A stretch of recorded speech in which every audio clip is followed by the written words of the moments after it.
Roma, a cidade eterna. Quando fechamos os olhos e pensamos no Império Romano, o que vemos? Vemos um mármore branco brilhando sobre o sal do Mediterrâneo, vemos senadores debatendo o futuro do mundo com retórica perfeita. Vemos a engenharia dos aquedutos, a disciplina das legiões e a glória de uma civilização que moldou o Ocidente. É uma imagem sedutora. É a imagem que Hollywood nos vendeu e que os próprios imperadores queriam que a história comprasse. Mas essa imagem é uma mentira, ou, no mínimo, uma peça de propaganda que dura 2000 anos. Porque se pudéssemos viajar no tempo agora e caminhar pelas ruas de Roma no ano 100 depois de Cristo, não ficaríamos maravilhados, ficaríamos horrorizados. Roma não era apenas o berço da civilização. Ela foi o primeiro laboratório do caos urbano desenfreado. Foi o local onde a humanidade descobriu pela primeira vez o que acontece quando se empilham 1 milhão de pessoas em um espaço sem planejamento, sem saneamento universal e dominada por uma desigualdade econômica tão brutal que faria as crises modernas parecer brincadeira. O vídeo de hoje não é sobre a grandeza das conquistas desta cidade, é sobre a realidade da sobrevivência. Vamos provar com dados históricos e relatos da época por que viver na Roma antiga era muito pior do que você imagina. Não estamos falando apenas da pobreza óbvia. Estamos falando de um sistema onde a vida, seja a do escravo, a do trabalhador livre ou até do senador, estava sempre por um fio. Uma sociedade onde a medicina podia te matar mais rápido que a doença, onde sua casa podia desabar sobre sua cabeça enquanto você dormia e onde a segurança pública não existia. Roma foi o rascunho de todas as nossas metrópoles modernas, com todos os nossos defeitos elevados à máxima potência. Prepare-se, vamos tirar o mármore e olhar para o tijolo e a lama que sustentavam o mundo civilizado. Vamos começar pelo básico. Onde você moraria? Esqueça as domos, aquelas casas térreas com átrio, jardim interno e piscina, que vemos nos filmes. Aquilo era para o 1% do 1%. A Roma antiga inventou um conceito que conhecemos muito bem, hoje. A especulação imobiliária predatória e a verticalização da pobreza. A esmagadora maioria da população, cerca de 90% a 95%, vivia empilhada em prédios de apartamentos chamados insulae. Mas não imagine os prédios de hoje.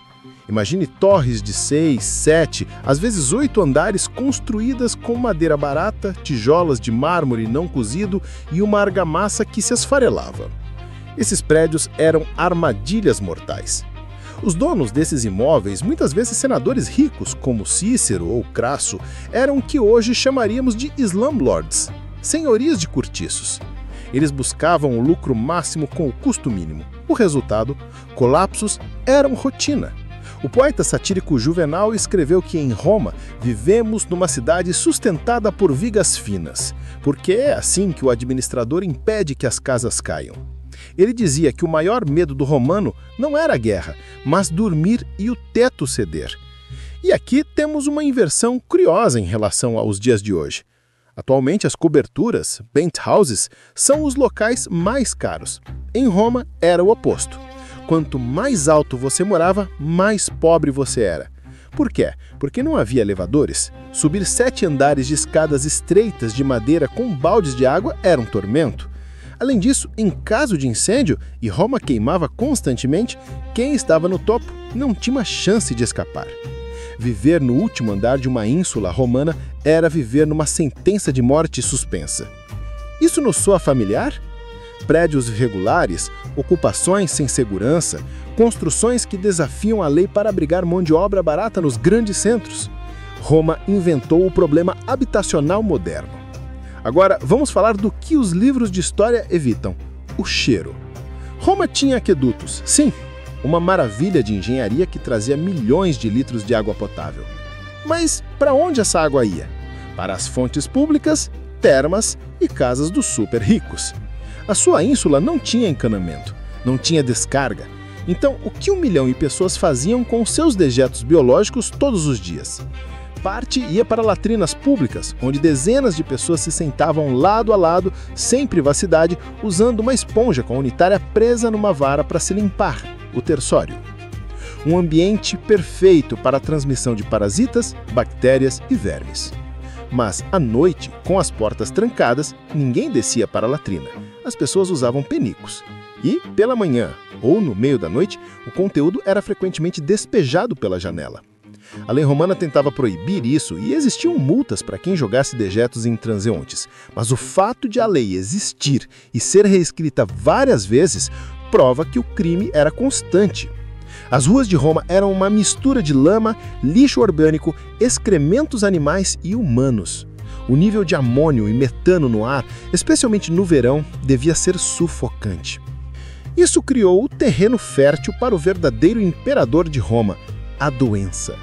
A expectativa de vida média era brutalmente baixa, girando em torno dos 25 a 30 anos, puxada para baixo pela imortalidade infantil, claro, mas mesmo quem sobrevivia à infância enfrentava riscos constantes. A malária, conhecida como febre romana, era endêmica. Os pântanos ao redor da cidade nunca foram totalmente drenados. Tuberculose, tifo e gastroenterites eram sentenças comuns. E o pior, não havia teoria dos germes, eles achavam que as doenças vinham dos maus ares, miasmas. Então, enquanto você morria de uma infecção bacteriana causada pela água contaminada da sarjeta, um médico estava preocupado em equilibrar os seus humores ou fazer sacrifícios a Apolo. Falando em médicos, esse é um ponto que desconstrói completamente a ideia de segurança na antiguidade. Hoje reclamamos do sistema de saúde, mas existe regulação. Em Roma, a medicina era um livre mercado selvagem. Não existia diploma, conselho de medicina ou fiscalização. Qualquer pessoa, literalmente qualquer um, podia se declarar médico. Sapateiros que fracassavam nos negócios viravam médicos no dia seguinte. Plínio, velho, uma das mentes mais brilhantes da época, deixou um aviso amargo. Só o médico pode matar um homem com total impunidade. E a desigualdade aqui era gritante.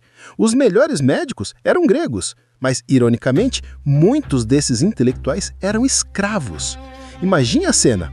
O homem mais poderoso de Roma, talvez um general, deitado na cama com febre, confiando sua vida a um homem que ele comprou, que ele despreza socialmente e que pode ter todos os motivos do mundo para querer vê-lo morto. Era uma relação de confiança baseada no medo e na coerção. E os tratamentos? Muitos eram baseados em superstição pura. Sangrias eram a solução para quase tudo, enfraquecendo pacientes já debilitados. Misturas contendo lama, mercúrio e excrementos de animais eram usadas como pomadas. O chumbo, aliás, é um capítulo à parte. Os romanos amavam chumbo. Usavam em panos, em cosméticos e até como adoçante no vinho, acetato de lombo. Historiadores modernos argumentam que boa parte da elite romana sofria de saturnismo, envenenamento crônico por chumbo, o que causa gota, infertilidade e loucura. Isso pode explicar o comportamento errático e paranoico de imperadores como Calígula ou Nero. A própria elite se envenenava lentamente, taça de vinho após taça de vinho, acreditando estar desfrutando do auge da sofisticação. E se a saúde falhava, quem protegia você? Temos a ilusão de que o Império Romano era a terra da lei e ordem. Isso valia para as províncias, onde o exército impunha a paz romana. Mas dentro da cidade de Roma, não existia força policial. Não havia ninguém para quem ligar, ninguém para patrulhar seu bairro. Existiam os vigiles urbani, mas eles eram primariamente bombeiros e caçadores de escravos fugitivos. Eles não investigavam assassinatos de cidadãos comuns. A noite em Roma era um território de guerra. Não havia iluminação pública. A escuridão era total. Circular à noite era pedir para ser assaltado, espancado ou morto. As gangues dominavam bairros inteiros. Jovens aristocratas bêbados, incluindo, segundo rumores, o próprio imperador Nero disfarçado, saíam para espancar pessoas por esporte. A segurança era um privilégio, não um direito. O rico só saía de casa cercado de uma comitiva de escravos armados e tocheiros. O pobre se trancava. E a justiça? O direito romano é a base do nosso direito hoje, mas sua aplicação era brutalmente classista. Havia duas categorias de pessoas perante a lei: os honestiores, os ricos, notáveis, e os humilhores, os humildes. Se um honestiores e um humilhores cometessem o mesmo crime, o rico poderia ser exilado. O pobre seria crucificado ou jogado às feras. A lei era escrita para proteger a propriedade e o status, não a vida humana. Isso não soa como uma crítica social moderna? É porque as raízes da nossa desigualdade jurídica estão plantadas fundo neste solo romano. E se você acha que pelo menos o governo era estável e glorioso, pense de novo. A instabilidade política de Roma faz as crises modernas parecerem organizadas. Nós tendemos a lembrar de Augusto ou Marco Aurélio, os bons momentos. Mas na maior parte do tempo, Roma era uma ditadura militar instável disfarçada de república ou monarquia. O poder real não estava no Senado, estava na ponta da espada da guarda pretoriana. Essa elite militar criada para proteger o imperador descobriu rápido que era mais lucrativo trocar de imperador. Eles assassinavam quem não pagava bônus suficientes e colocavam outro no lugar. O fundo do Poço Moral aconteceu no ano 193. O fundo do Poço Moral aconteceu no ano 93 d.C. Após assassinarem o imperador Pertinax, a guarda pretoriana fez algo inacreditável. Eles anunciaram um leilão, literalmente. Eles foram aos muros do acampamento e gritaram para os senadores lá embaixo: quem pagar mais, leva o império. O senador Didius Julianus venceu. Ele prometeu 25.000 sestércios para cada soldado. Ele comprou o mundo. Isso revela a verdade nua e crua de Roma. O poder não vinha dos deuses nem do povo. O poder vinha do dinheiro e da violência bruta. O cidadão comum era apenas uma peça descartável nesse jogo de xadrez sangrento, sofrendo com impostos, guerras civis e a confiscação de suas poucas colheitas para alimentar exércitos que lutavam entre si. A Roma antiga deixou um legado imenso. Estradas, concreto, línguas latinas, leis. Mas precisamos parar de romantizar a experiência de viver lá. Para 99% da humanidade, Roma não era o gladiador. Roma era Blade Runner, sem tecnologia, suja, perigosa, superlotada e moralmente falida. Era uma máquina de triturar gente. Uma sociedade que funcionava à base de escravidão em massa, onde o ser humano era visto como combustível para a glória do Estado. Por que é importante lembrar disso? Porque quando olhamos para Roma sem um filtro da nostalgia, ela se torna um espelho. As crises de moradia, as epidemias em áreas sem saneamento, a justiça que favorece o rico, a política sequestrada pelo poder econômico, Roma nos mostra que a civilização tem um custo altíssimo. Nós resolvemos muitos problemas tecnológicos, mas os problemas sociais de Roma ainda assombram nossas metrópoles. Mudamos as togas por ternos, as insulae por favelas e cortiços, mas a luta diária pela dignidade humana continua a mesma. E, no entanto, mesmo nesse caos, a humanidade encontrou formas de evoluir. Uma dessas formas foi a capacidade de contar histórias, de passar informação, de criar laços complexos que iam além da força bruta. Tudo isso dependia de uma única ferramenta, uma ferramenta mais poderosa que qualquer legião romana: a linguagem. Como foi que passamos de primatas que gritavam para alertar perigo para poetas, senadores e cientistas? Como surgiram as primeiras palavras? Foi um acidente biológico ou uma necessidade social? No próximo vídeo, vamos mergulhar no mistério da origem da fala humana. Porque antes de Roma existir, alguém precisou inventar a palavra nós. Se inscreve no canal, ativa o sininho para não perder essa investigação sobre a nossa própria voz. Te vejo na próxima!